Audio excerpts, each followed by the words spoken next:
All right. Hello, welcome back to the Pandemic Baseball Book Club. I'm here with New York Times national baseball writer Tyler Kepner, whose fabulous book, which you can see over his right shoulder, K, A History of Baseball in 10 Pitches, was published last year by Doubleday and just came out this March in paperback from Anchor. I got to say, before we even start talking, I love this book. Thank you. And I love the fact that your own paper, the New York Times, called it delightfully nerdy, which really struck home as kind of the highest compliment possible for someone like you and me, like baseball nerds. Yeah, hopefully that's a good description of me in general, just delightfully nerdy. I like, at least in terms of baseball. I mean, I've always kind of worn that with pride. You know, I think baseball nerds are the best. I mean, it's just my people, really.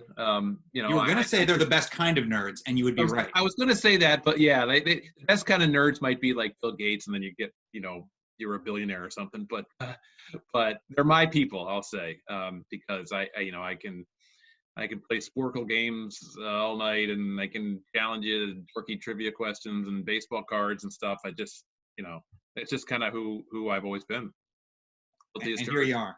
Right, and here we are with a shelf full of baseball caps behind you. Yep. Yeah, I guess I don't. Most of them are actually just for show. Like that Pirates one, I just saw it at a Pittsburgh airport, and I'm like, I'm never going to wear this, but like it'll look good on the shelf. And the A's one was from a little league team that we had, and the Padres one is just I love the Padres brown.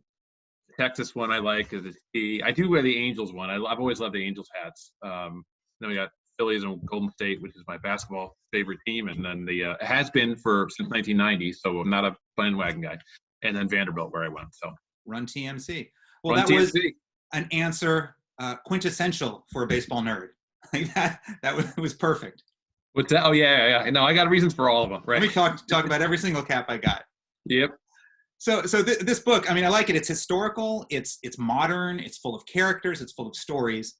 And for those who aren't familiar with it, you break pitching down to its core, using pitching as a framework for the history of the game, but also the technique of pitches and the physics behind pitches. And I'm going to read this part. In order of appearance, they are the slider, the fastball, the curveball, the knuckleball, splitter, screwball, the sinker, the changeup, the spitball, and the cutter. Yep. And that's the order of appearance in the book. Those obviously aren't listed in order of importance, right, or frequency of use. The fastball would have come first if that was the case, and the knuckleball sure as heck would not have come fourth. Mm-hmm. How did you end up with that order? That was really, I wish I had a better answer other than just my editor thought it flowed better that way. I mean, we put the slider first because I talked about Steve Carlton in the intro being my favorite all-time pitcher, and just how important he was in my development as a fan, and in my particular area of focus of pitching. So and getting Carlton was the most important interview I wanted to get, and so we just put the slider up first. I was writing it thinking that the fastball would go first, the old number one, but I don't know, it just we just thought that's how it flowed. All right, we wanted to put the cutter at the end because Mariano Rivera, the closer, ending the whole thing. But yeah, there's not really a good reason as to why we organize it that way. Well, I'll say, I mean, I found a lot of similarities between your book and my first book, The Baseball Codes, in as much as there's no underlying narrative, there's no main characters. I saw my book primarily as a great way to tell baseball stories. Right. I'm a sucker for great baseball stories. Yeah. And I found that it was kind of a peek behind the curtain in new and unexpected ways. And I felt all those things about your book as well. Mm-hmm. And so in that capacity, I think setting up flow as best you can, even if it means using kind of an unorthodox chapter framework, is very reasonable. Yeah. I mean, I wanted to, like you said, just tell good stories. I mean, like that's what I do. I didn't want it to be certainly wasn't going to be an instructional guide. I'm not a coach, you shouldn't come to me for, how-to stuff. And I did not gonna want to overload it with technical stuff. I know we're in a very technical age, and data is so important and important to the story. And I wanted to put some of that across in terms of the storytelling, but not really just overload things with numbers and graphs and stuff that wouldn't be readable. I just wanted to do what I think I do best, which is just tell stories and really dive into the history of the game and talk to the people who do it best. I mean, I have great access as a baseball writer. That's one of the best things about covering baseball, is the access that we get. The ability to track these guys down, see them in person, or know people who know them and could put you in touch, and just go and do the interviews and learn. I really just wanted to learn. Yeah, well, I mean, this is kind of the interesting part of it for me. I mean, you've got better access almost than anybody to ball players on a day-to-day basis. You, as a function of your job, have a peek behind the curtain, but this is also a peek behind that next curtain, taking you to an even deeper level of baseball than you're used to having, or I, as a reporter on my level, am used to having. Did you see it that way at all? Deeper level, like how so? Well, I mean, you've got guys really explaining their crafts and getting into the weeds in a way, in all the hours I've spent in big league clubhouses, that you just can't scratch in a 5-minute conversation after a game, things like that.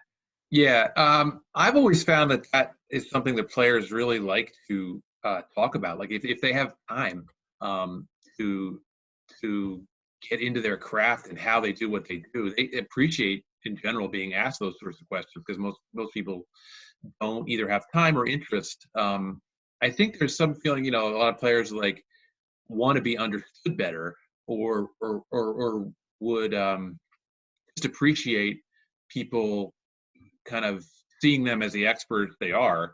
And so certain guys seemed really happy to talk about how they did what they did. I mean, most of the stuff was with older players, but a lot of the current players, guys were happy to go into the details. Cole Hamels, when I talked to him, was like, I knew him a little bit already, but there were a lot of trade rumors going on at that time. He didn't want to talk at all about that, and he was just happy to do the interview about how he throws his changeup, how he learned it, how he applied it, how it served him.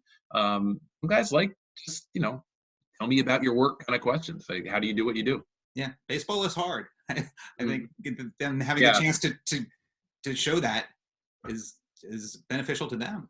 Yeah, and you can't go into it ever assuming that you understand what it's like to be a major league player. I mean, I think it's probably true in any walk of life, but baseball players really, really hate it when you go in there with assumed knowledge or thinking that how they do what they do. Because for all the baseball that I might have played through high school or media games or whatever, it's nothing like what they do.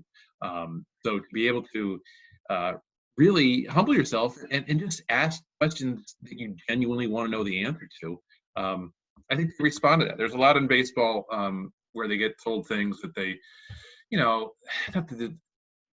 where people sugarcoat things or they, they're not genuine about stuff. And I think when baseball people see someone who's really genuinely curious about how they do what they do and wants to know, they respond pretty well to that. And I'd like to feel like I've always had that curiosity every time I go to the ballpark, because there's just an infinite number of things you can learn from these guys every day. I mean, that's why I hate when people say oh, we don't need to talk to players, or they're just going to give cliches. I'm like, they'll give cliches if you ask cliched questions. I mean, if you ask good questions in the right setting, you can get really good answers.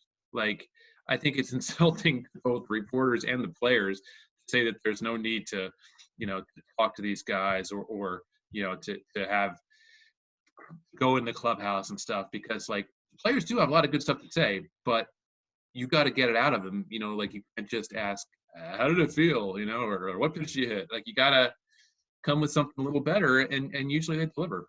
Yeah, I mean, the first question of any given media scrum usually isn't even a question, just tough game tonight, or along those lines. And you expect a lot of times it's the cameras, doing that, and they just want a soundbite to go with the report, and I always found as a beat writer, the great thing was that you get to know a lot of the players fairly well, and you could,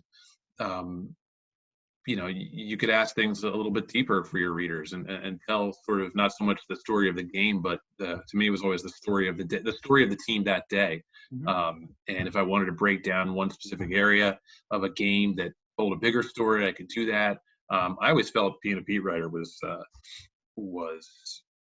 great. I mean, it wasn't confining. It was, you could do it so many different ways. There's some stuff you were obligated to write about every hamstring pull and every groin pull, whatever. But like, you had a lot of freedom to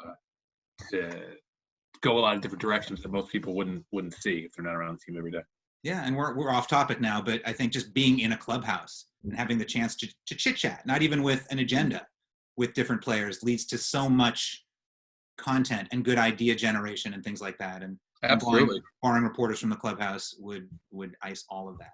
Yeah, and it's really not as adversarial. It's not as difficult as a lot of people would assume. I mean, most of the players are fine. They've got plenty of places to plenty of off limits places to go if they want to be off limits. They've got plenty of time when we're not allowed in there, and when we are, most of the time, most of the media people are pretty professional, and the players are pretty cooperative. It's really not that bad a setup for anybody. I mean, if they don't want to talk, they don't have to talk. But like, it's usually, when to approach them, and they're usually okay about it. You can usually get most guys at some point. You might not be able to get everybody for all the time you want, but usually you can get the guys you want to get over a day or two. It's not that bad a setup. Yeah, of course. You just talked about this a moment ago. The humility of going in with earnest questions. I learned this with the baseball codes. When I started researching the topic, it became very clear how much I didn't know, right? How much I was learning on this topic on a daily basis with all these conversations. And given that the most complex position on the diamond is pitcher, there's probably more not to know about that than anything else. Right. Did you know what you didn't know when you started? Which is to say, how much were your eyes open when you were reporting the book? Oh yeah, I mean, there was a ton I didn't know, a ton I still don't know. About the whys, and like the what was going through your head behind that famous moment that we were thinking, or that we were all watching and we all remember, or just a lot of things. Like, I don't know the origin stories of all these great pitches. How did you come up with that? Who taught you that? How did you learn it? What were the hard things about perfecting that pitch? Take me in, inside the struggles of learning a changeup when you're already a pro, that kind of thing. So I didn't know any of the backstories, beyond. I mean, I'll never really know, what it's like to be a major league pitcher and all the ins and outs to go into every decision. But you got to make 100 decisions a game as a starting pitcher, or give or take, and get into some of the the thought process behind that was really eye-opening. But it was also just the stories behind it. I mean, I love hearing the stories before these guys were who we know them to be. How they got to where they are, or whether they were something close to being that great pitcher, or they were already a big league pitcher, but they needed one more thing. And that was the theme that I found consistently throughout all this, is the pursuit of excellence. Really, the pursuit of innovation at this craft, where you have a gift, a sort of a baseline gift of being able to throw hard enough to have a chance, right? Like, I mean, even Jamie Moyer threw harder than I could ever throw, in the 80s, let's say. Even Jamie Moyer. You're right. So there has to be some kind of baseline gift that you have. And then once you have that gift, how do you maximize it? Are you curious enough to and daring enough, courageous enough, I guess, to learn a new pitch that might not work right away and stick with it and use it in games, and be cognizant enough of what else is out there to pursue it. So like these guys with this sort of relentless curiosity of what the other guys are doing, are the ones who often advance. They just unlock something. They just find it, You know, you might never find it, but you know, if you had that gift to begin with, man, I wouldn't want to give up before I had tried everything. Yeah, for sure. And a lot of it is luck. You know, A lot of it's luck. my book, my new book, They Bled Blue, talks about someone in your book, Fernando Valenzuela, who signed by the Dodgers. His fastball was underwhelming even after they'd begun to develop him. They wanted a secondary pitch. And Mike Brito, the scout who signed him, suggested, why don't we teach him a split-fingered fastball? Problem was they didn't have a splitter thrower in the system who could teach him a split-fingered fastball, but they had Bobby Castillo who threw a screwball, and thus he learned a screwball, and thus he became Fernando Valenzuela. I mean, part of it is just, you know, the heavens opening up and fate happening. Do any stories like that stand out to you from your book? Guys who were in the right place at the right time and really maximized it? Oh yeah, I mean, so many. You know, like the that one you talked about. You know, that everyone calls him Bobo, the Bobo Castillo. You know, story there with Fernando. I mean, another screwball one with Tug McGraw. You know, I mean, Tug was. I got a little chance to know him as a kid. He was just a lot of fun. He was just as kind of engaging and fun-loving off the mound as he was on it. And he, you know, he was with the Mets, and he spent a year in the minors. He was, after being up in the big leagues, he was kind of going nowhere. They didn't think much of him. And he talked to Ralph Terry. Ralph Terry was, you know, he was with the Mets trying to come back as a knuckleball pitcher at the very end.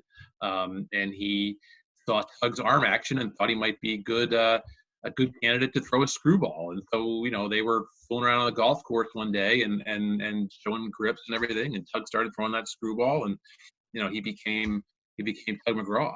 And so, you know, I like to think of like Tug using screwballs to help the Phillies win their first World Series and getting that from Ralph Terry, you know, or you know, Frank Viola using a changeup to help the Twins win their first World Series, and he learned that from Johnny Padres, who helped the Brooklyn Dodgers win theirs. You know, and Johnny Padres coached a guy named Guy Conti, who taught Pedro Martinez his changeup, which helped the Red Sox, you know, win their first series in the 80s. So I love the passing down aspect of it. You know, like this guy learned from this guy, and you can trace it. You can trace it all the way back. And yeah, just everybody's got a story. You know, Steve Carlton throwing the slider intermittently because he saw the example with Bob Gibson, but then going over to Japan after the 68 series. And 68, he had kind of by the end of the year been somewhat of an afterthought on that great Cardinal team. He didn't start in the World Series. They go over to Japan. He's thrown it against Sadahara O, and he hits a couple home runs. And then he's like, well, he wasn't throwing the slider yet, but he's pitching to O. O hits a couple home runs. He's like, I got to think of something to do with this guy. Maybe I'll break out that slider of Gibson's. And he throws it, and it goes right at O's. You know, it's coming right at O's rib cage, and O, you know, goes flying out of the way. And then the pitch slices right over the zone for a strike. And Carlton's like, man, I might have something here. And so he just continued working on it and used that Gibson example, not just of the slider, but of what Gibson had to go through to physically endure pitching. And Carlton just took his training to a ridiculous level and was able to, you know, last a lot longer than Gibson just from that example. So I just love that passing down these heirlooms. You know, throughout history. There's just examples of them all throughout the book. Yeah, I mean, I love it. On one level, you're showing the reader how to throw a pitch, and you're talking to pitchers who describe it. And then on another level, you're talking about pitchers teaching other pitchers how to throw the pitch. The example that stands out to me from your book is Roy Halladay at the 2008 All-Star Game, who goes to Mariano Rivera looking for cutter advice. Yeah, and got it. Yeah, I was really lucky to get, obviously in retrospect, sadly, really lucky to get Halladay.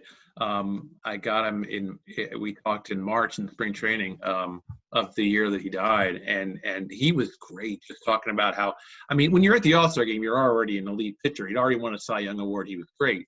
But there was, again, you know, something, he was curious enough to say, you know what, something's wrong with my cutter. I know it's wrong. I think it might be my thumb, but I want to ask Mariano Rivera about it. And Rivera showed him his placement on the thumb and how you should tuck. He told him to tuck the thumb underneath the ball rather than have it like that. So it was kind of getting in the way of on release. So you put it under here, you would. I'm trying to do something I'm not, which is show you how to throw a pitch. But what Halliday showed me was like he said what he showed the difference between like having the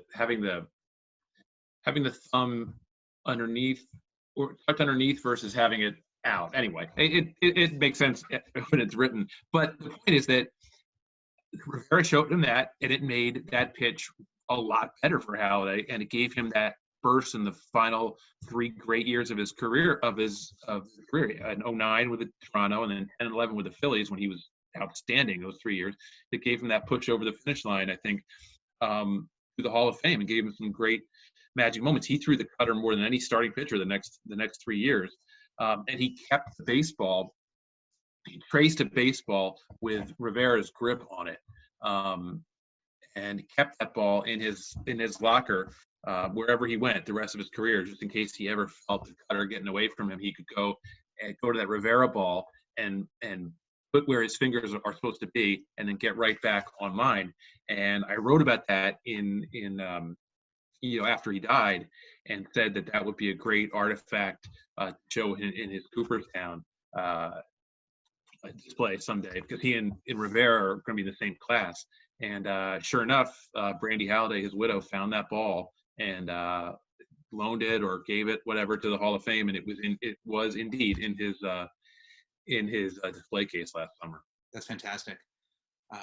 I mean, that story goes such a long way toward explaining how difficult baseball is, because it's not like Roy Halladay pitched for some rec league team.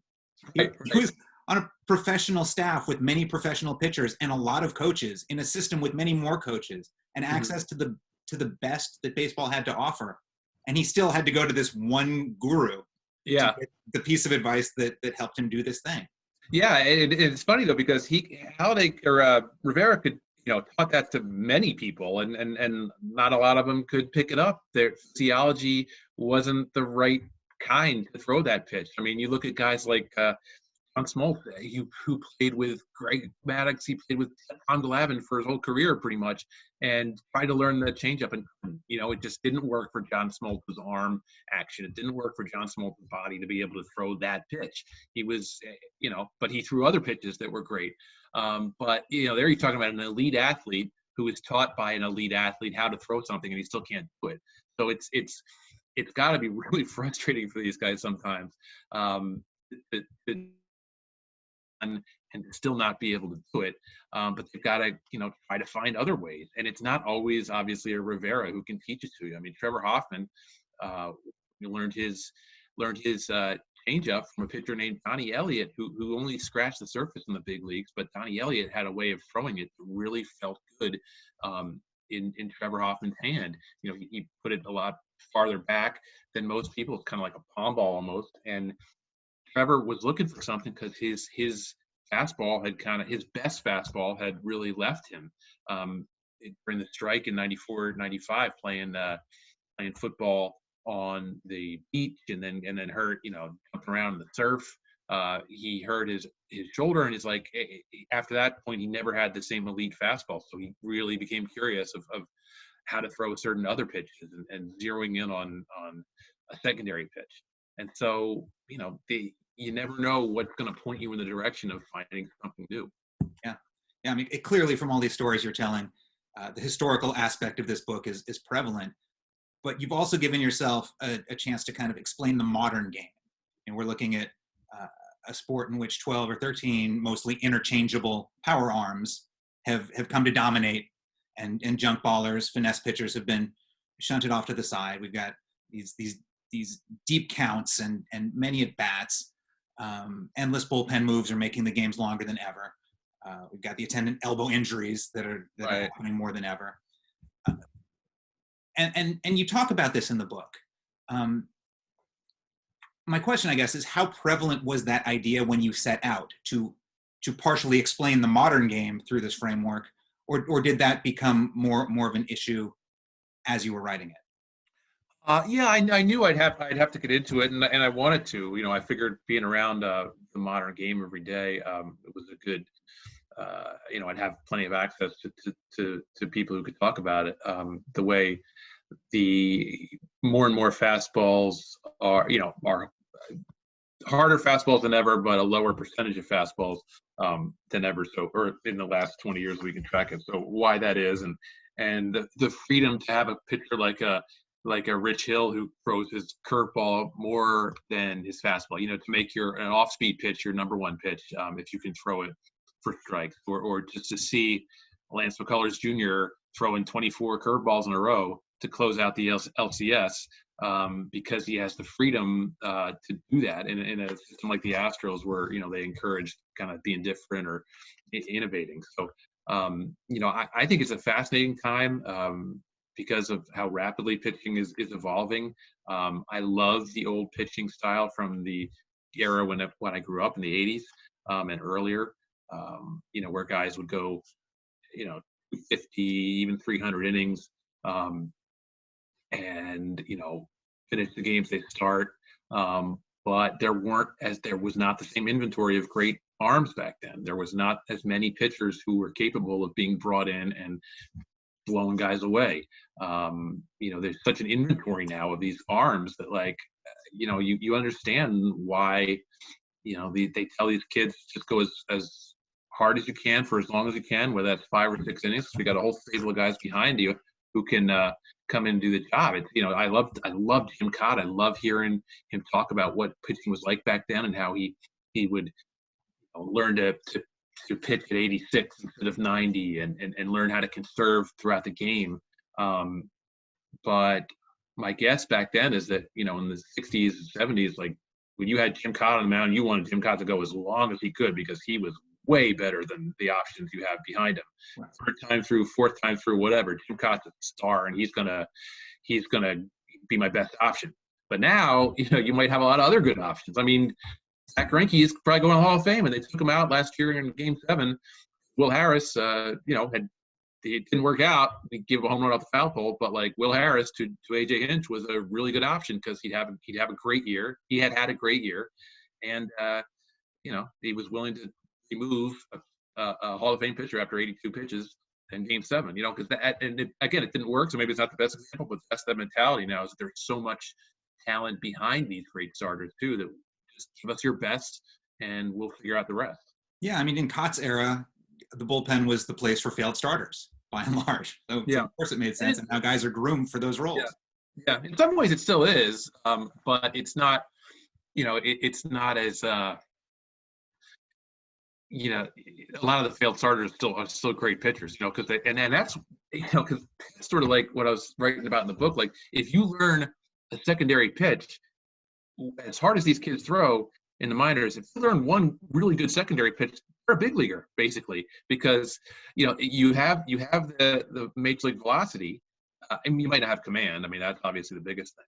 But if you have the major league velocity and then you learn a secondary pitch, then you can come up and pitch in my bullpen for an inning and get guys out, and and then we'll have another 4 or 5 guys just like you, who we can bring in if you're tired that day. So it's just the spillover impact is that there's more strikeouts, less action, more pitching changes, and more time on the clock, which again is another reason that the baseball from before was so appealing. But the baseball now is really interesting, especially when you love pitching, to be able to see games from that center field camera and see the action on these pitches and what these guys can do.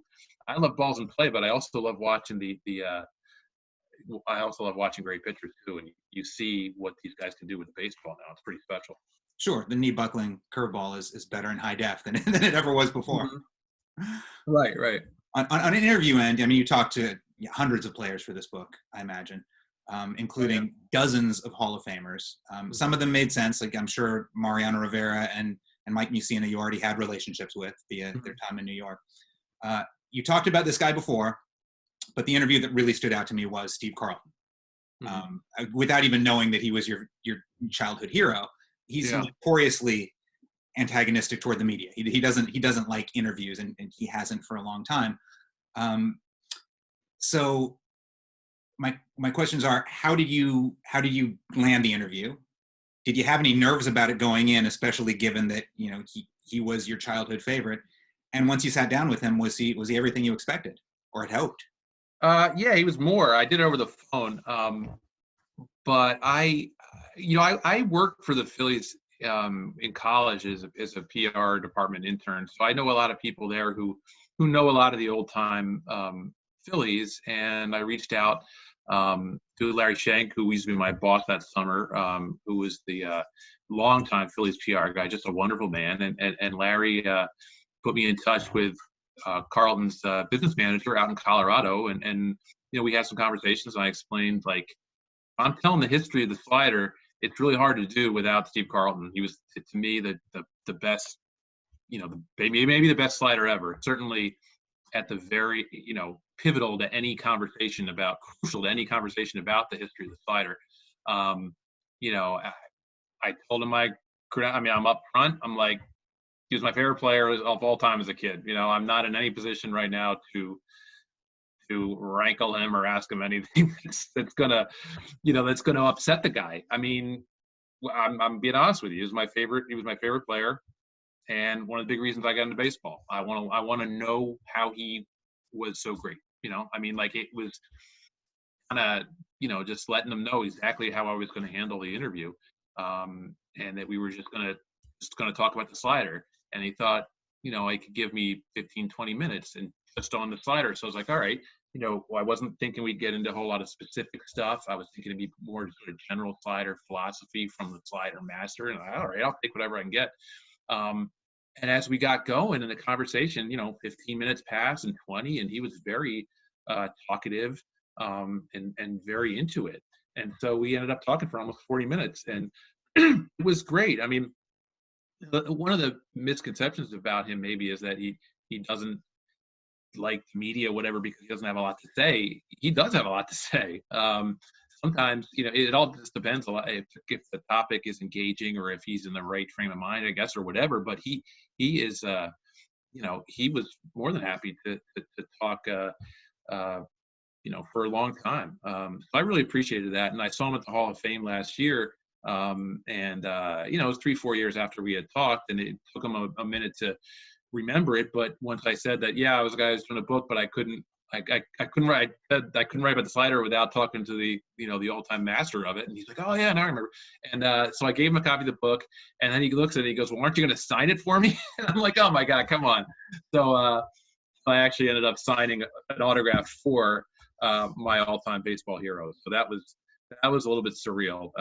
See him walking off to the elevator at the Otissaga with my book in his hand. And I don't know if he left it in the hotel room for all I know, but just the fact, like, he accepted the book and wanted me to sign it was just beyond bizarre. So that was great, that, you have a baseball hero who is a little bit unusual in the sense that he's a guy, like, I became a media member, and he was famous for not talking to the media for many years.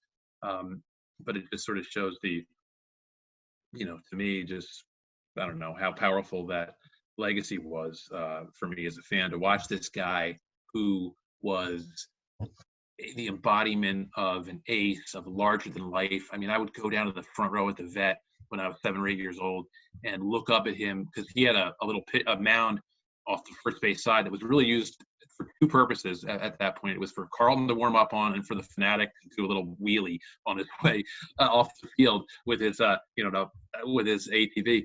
And so, but I would go to, because everyone else warmed up in the bullpen, but Lefty liked to warm up, as I recall, by the first base side. So you go and look at him, and he was just, looking up at this guy, 6'4", whatever he was. It's like, that delivery was so beautiful, and I was just sort of, in awe, kind of captivated. So, in fact, this is a picture of me from that angle. This is that's not Carlton, obviously, but that's me looking up at Manny Trio, giving an autograph, and that was kind of the feeling I had looking up at Steve Carlton as he didn't give autographs, but just pitched, and he had his delivery there right in front of me. So that was a powerful moment I never forgot, and the fact that he was the best pitcher in baseball when I was 7 years old. I mean, that's the easiest way to put it. He was the best pitcher in baseball my first year as a fan, and to watch those high fastballs and sliders, that leg kick, the whole thing, I was hooked, man. I'd wear 32 whenever I could. I would pitch whenever I could. I would imitate his delivery, imitate his facial tics, and stuff like that he would do. My dad's like, "What are you doing?" And I'm like, "Well, I'm looking like Steve Carell." I ended up in short or relatively short and right-handed. And could never be able to break 80, but I gave it a good run. Then Carlton said, we got on the phone. He said, like, writing a book, don't you know people don't read anymore? Like, well, maybe not, but I tried when I was a kid. I first tried to be Steve Carlton. That didn't work out, so I'm going with my strength. And he laughed and said, "All right, what do you want to know?" There you go. There you go. One moment that really stuck out with me here is when you introduced Phil Regan. Yeah. Pitcher in the 60s and 70s, longtime pitching coach in the 80s and 90s, famously came back to the Mets last year as their pitching coach at age 81, I think. Mm-hmm. And what I like about this story is you approached him to talk about his spitball from his playing days. And his initial response was, "Who told you that?" And he was a little incredulous, a little bit standoffish, and immediately warmed up when all you had to say was like, "It was reported. It's been in the press before. It's in your file at the Hall of Fame." Right. Yeah, I've gotten that same response. Yeah. Various people whose defenses drop almost immediately with not much of an answer. And he was great. Like, the quote he gave you was great. Yeah. Because he ends up talking about, like, they couldn't find anything and this and that, and then he, how the commissioner or the league president or whoever it was, like, exonerated him, and then he sort of winked as he walked off, and he's like, like, they missed, he's like, whatever he said, like, they missed 2, like, they said I doctored 16 balls, and he's like, oh, they missed 2 or something like that. Like, he's just like, it's that wink and a smile. I mean, that generation was much different. It was against the rules to doctor baseballs, but it was sort of accepted that guys were going to try, and if you could get away with it, you would. And that certain guys were just known as guys who, would cut the ball somehow, or use sandpaper or whatever they could. That was a deal. Like, you look at, like, old clips, like, that was talked about all the time. Like, who's throwing spitballs and how to police it. Gaylord Perry. I mean, stuff that would just never go on anymore. But that was, as from the baseball codes, like, certain things that now are aggressively regulated to the point where they're almost extinct. Like, back then, like, it was pretty common and sort of winked at and allowed to go on. Yeah, I remember the New York Times, of all places, ran an expose in the early 70s where one of their, they got a baseball person to watch video in correlation with spitballs that were alleged against Gaylord Perry against the Yankees.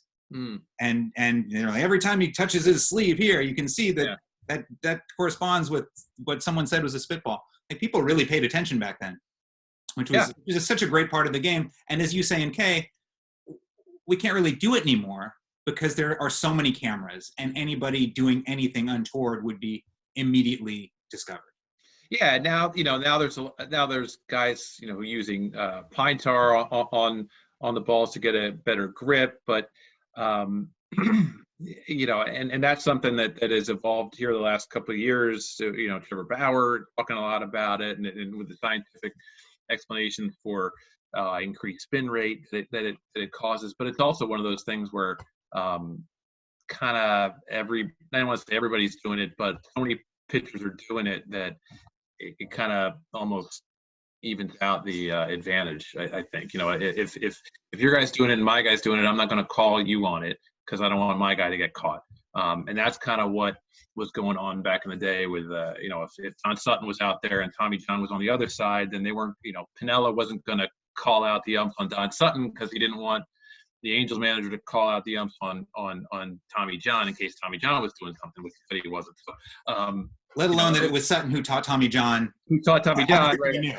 Yeah. So, like, a lot of that stuff used to go on, and I think to some extent it still does, but it's definitely not as dramatic as it was before. It's mostly just to get a better grip, which is in the, as in the interesting ethics of baseball, that's generally considered okay, to use something just to be able to grip the ball, to let it go where you want it to go, rather than to make it do something that it wouldn't otherwise do.